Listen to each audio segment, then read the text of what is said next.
Hey guys, welcome to episode 2 of TR's Corner.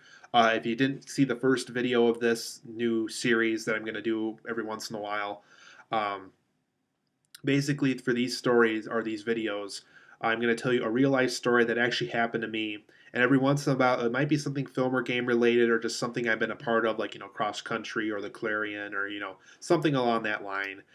So for today's story, for this TR's Corner episode, I'm going to talk about a time that a good friend of mine and myself, he'll go unnamed for this video. Like I said in the previous video, as far as, like if my mom or my dad are in it, I'll say my mom or my dad. But as far as like specific people in this, unless if I get approval beforehand, I'll make sure they're unnamed, or I'll make sure I get their approval before using their name or something along that line. And but this is, like I said, this friend will go unnamed throughout the video. But for those who really know me, you'll probably know who this person is, or if you personally know me, you probably heard at one point who this person was. So I was in cross country in high school, and we every once in a while for cross country practice, we would go to the arboretum in the Madison area because it was nice and big. It was getting us outside and made us do something really interesting as a team for as far as long distance running went and things like that. So one morning when we went there for a Saturday morning for the arboretum for cross country practice for that season for that school year. A friend of mine and we decided to do a more unique route. We were technically in the Arboretum, we were in that area. We got approved from the coach before, taking this route. And more than anything else, I wanted to show this friend of mine who went on this route with me where I went to church, where I've gone to church with my family for all these years. That would give him the opportunity since he never saw this church before. And I figure, it's on the way there. When we run back to the Arboretum, we're not too far away from it. And I figured at the time that I knew how to get back and things like that, and so we decided to run out of the arboretum and run to the church I go to, and the friend of mine was following me the whole time. We were both JV slower runners, so we weren't exactly the quickest people on the team. And so, we were practicing. We went our own route. We had to always make sure we were with somebody for the arboretum routes and things like that. And so, I showed my friend the church and everything else that I went to. We got a drink of water there. There was something going on there, so we didn't stay for very long. So I quickly showed him the church. We got a drink of water, went back outside, and ran back to what we thought was going to be the arboretum. So we were running back, and it turns out, I personally thought I knew where we were going. And so we were running back to where I thought was the Arboretum. Turned out to be a completely different street. And so this is the point of the story where we were officially lost. We were at a place called Monroe Street, which, will always stay in my mind because of the story now. But we were at a completely different street that looked like the street that the Arboretum was when you first enter it.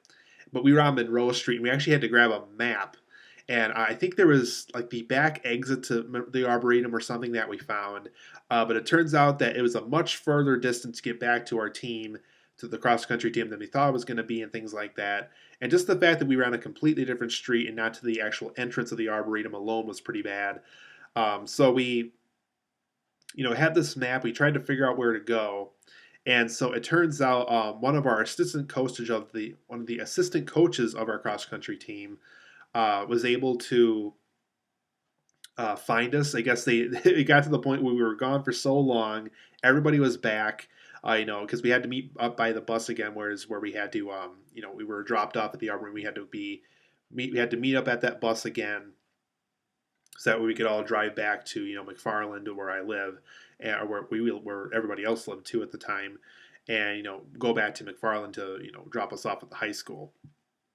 So one of the assistant coaches eventually drives up to us and tells us that we were gone for like 2 or 3 hours or something like that.